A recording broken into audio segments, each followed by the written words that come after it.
শুধু কোরবানির দিন আমনে গরু জবাইয়ের আগেও বিড়ি খান, আমনের গতকাল গায়েও আমনের টাকা সুদের টাকা, আবার কোরবানির দিনও আপনি জোহরের নামাজও পড়েন না, আসরের নামাজও পড়েন না, কোরবানির দিনও আপনি মিছা কথা কন। আমনের মধ্যে ইবাদত, আল্লাহর ভয়, গুনাহ ত্যাগ বলতে কিছুই নাই। কোরবানির দিনও আপনি টেলিভিশন চান, নাচ গান চান, আমনের কোরবানি কবুল হইতো বুতে গেলেছিনি। কথা বুঝছেন না আপনি? কেন কোরবানি কবুল হবে? আপনি কোরবানি কবুল হওয়ার জন্য ব্যবস্থা নিছেন কি? গরু কিনবার জন্য না বুদ্ধি করছেন?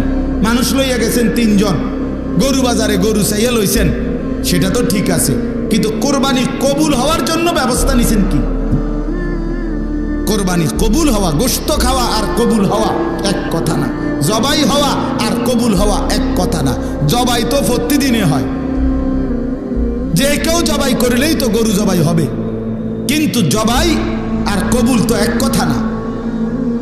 গোশত খাওয়া আর কবুল হওয়া তো এক কথা না বাপ।